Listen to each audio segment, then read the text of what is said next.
Hello दोस्तों, नमस्कार। आज की वीडियो में हम लोग पढ़ेंगे संधारित्रों का श्रेणी क्रम संयोजन। बहुत ही इंपॉर्टेंट वीडियो है ये, और आज की इस वीडियो को देखने के बाद आपको इसकी थ्योरी में और इसके सूत्र सिद्ध करने में कोई दिक्कत नहीं होगी, ये मेरी गारंटी है। वीडियो को आप पूरा जरूर देखिएगा ताकि आप इसका ग्राफ बनाना, इसकी थ्योरी और इसका सूत्र आसानी से समझ जाएं। तो चलिए इस वीडियो को शुरू करते हैं। तो दोस्तों, सबसे पहले क्या करना है, क्वेश्चन में आपसे क्या पूछेगा बोर्ड एग्जाम में कि संधारित्रों के श्रेणी क्रम संयोजन का गणितीय व्यंजक लिखिए, या फिर बोल सकता है इसका डेरिवेशन के संधारित्रों के श्रेणी क्रम संयोजन में सूत्र का निगमन कीजिए। इस तरह से अगर आपसे क्वेश्चन आता है तो सबसे पहले आपको दोनों ही सिचुएशन में बना लेने हैं ये संधारित्र। संधारित्र क्या होते हैं, इन्हें हम कैपेसिटर बोलते हैं। कैपेसिटर जो होते हैं छोटे होते हैं, और जो पंखों में लगे होते हैं कंडेंसर, वो भी संधारित्र ही होते हैं। वो बड़े होते हैं और कैपेसिटर छोटे होते हैं। तो क्या होता है, कैपेसिटर में एक तरफ होता है माइनस पोल और एक तरफ होता है प्लस पोल। जब उनको पावर दी जाती है तो एक तरफ माइनस होता है और एक तरफ प्लस होता है। सेम चीज यहाँ पर भी है, एक तरफ यहाँ पर प्लस है और एक तरफ क्या है, माइनस है। यहाँ पर भी प्लस, यहाँ पर भी माइनस, यानी कि कैपेसिटर जो हमारे कंडेंसर होते हैं उनमें एक तरफ प्लस है और दूसरी तरफ माइनस है। अब जब आप इन्हें श्रेणी क्रम में जोड़ेंगे तो कुछ इस तरह से आप लिखेंगे। यहाँ पर इसे आप देखिए, नोट्स आपको डिस्क्रिप्शन बॉक्स में मिल जाएंगे, वहाँ पर आप लिंक है, पीडीएफ भी डाउनलोड कर सकते हैं। आपको लिखना है क्या, माना 3 संधारित्र जिनकी धारिताएं क्रमशः C1, C2 व C3 हैं। यहाँ पर देखिए इनकी धारिताएं कितनी हैं, C1, C2 व C3 इनकी धारिताएं हैं।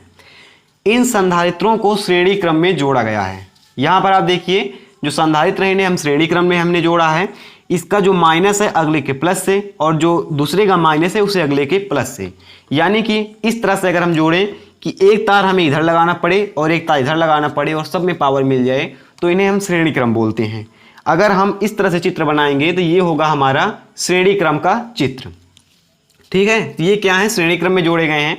प्रत्येक संधारित्र की दूसरी प्लेट यानी कि माइनस क्यू वाली, ठीक है, दूसरी प्लेट यानी माइनस क्यू वाली अगले संधारित्र की पहली प्लेट यानी प्लस क्यू के साथ जुड़ी हुई है। ठीक है, यहां पर माइनस क्यू है, यहां पर प्लस क्यू है, माइनस क्यू प्लस क्यू से जुड़ा हुआ है। इतना आपको लिखना है थ्योरी, केवल इतना लिखना है। अब समझने के लिए थोड़ा देखिए, तीनों की धारिताएं क्या हैं, C1 है, C2 है और C3 है। इतना आपने समझा। अब यहां पर एक चीज देखिए, इनकी धारिताएं चेंज हैं, आवेश इन सब पर समान है। Minus Q plus Q, minus Q plus Q, minus Q plus Q, आवेश समान है। लेकिन जो इन पर विभवांतर है, विभवांतर हमारा चेंज है। पहले का विभवांतर है B1, दूसरे का है B2, तीसरे का है B3। और अगर हम इन तीनों को जोड़ेंगे तो टोटल विभवांतर हमारा आ जाएगा B। क्या आ जाएगा, B हमारा आ जाएगा टोटल विभवांतर। अब देखिए, इतना आपने लिख लिया थ्योरी। आप चित्र बनाएंगे, चित्र बनाने के बाद इतना लिखेंगे, और इतना लिखने के बाद आपको इसका सूत्र डिराइव करना होगा कि इसका जो सूत्र है, जो 1/C1 equal to 1/C equal to 1/C1 plus 1/C2 plus 1/C3 जो ये होता है, इस सूत्र को आप लाएंगे कहाँ से। तो इसके लिए सबसे सिंपल ट्रिक है, आप यहाँ पर देखिएगा, इसमें जो चीज चेंज है उसी को आप साथ लेकर चलना है। जैसे विभवांतर यहाँ पर चेंज है तो हम लिख देते हैं यहाँ पर, देखिए कुल विभवांतर क्या है B, और तीनों को जोड़ेंगे तो हमें मिल जाएगा इस विभवांतर का मान। तो हम लिख लेते हैं तीनों संधारित्र पर कुल विभवांतर B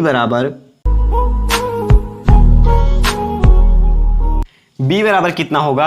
अभी मैंने आपको बताया कि इस B का मान क्या है, B1 plus B2 plus B3 है। तो यहां पर भी B है, तो हम लिख देंगे B बराबर क्या हो जाएगा हमारा, B1 प्लस B2 और प्लस का B3। ये हो जाएगा हमारा कुल विभव का मान। अब आपको एक चीज यहां पर पता है, क्या पता है आपको, कि यहां पर B बराबर होता है C/Q। कैसे होता है, यहां पर देखिए, संधारित्र की धारिता का सूत्र क्या होता है। संधारित्र जो होते हैं, कैपेसिटर आप अगर लेकर चलेंगे तो आपको अच्छे से याद हो जाएगा। संधारित्र की धारिता, इसे हम डिनोट करते हैं C से।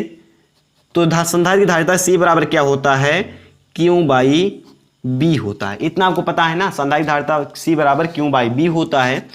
तो यहां पर हमें क्या पता है, हमें पता है B को लेकर चल रहे हैं, तो B बराबर क्या हो जाएगा हमारा, हो जाएगा B, यहां पर चला जाएगा, C आ जाएगा नीचे, तो Q/C।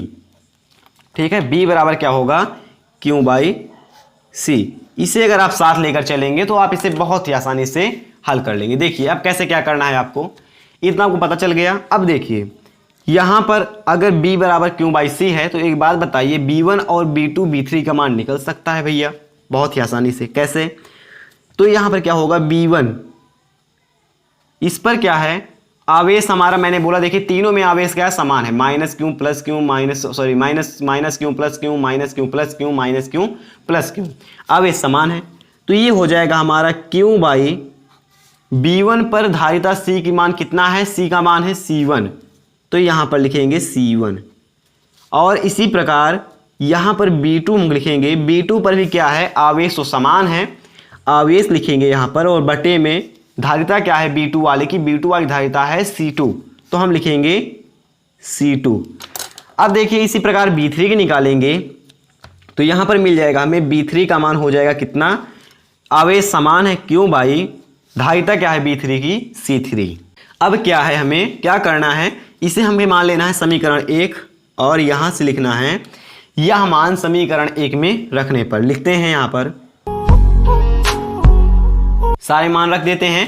तो यहाँ पर देखिए यहाँ से b का मान कितना है, समीकरण 1 यही है, तो b का मान हमारा कितना है, b का मान है यहाँ से देखिए q बाई सी, ठीक है, b का मान है q बाई सी बराबर में b1 का मान है q बाई c1, क्या है q बाई c1, प्लस है बीच में, प्लस लगाएंगे यहाँ से, b2 है तो b2 का मान है यहाँ से देखिए q बाई c2, b2 का मान क्या है हमारा q बाई c2, प्लस में b3 है, b3 का मान है हमारा q बाई c3, लिखते हैं q बाई c3।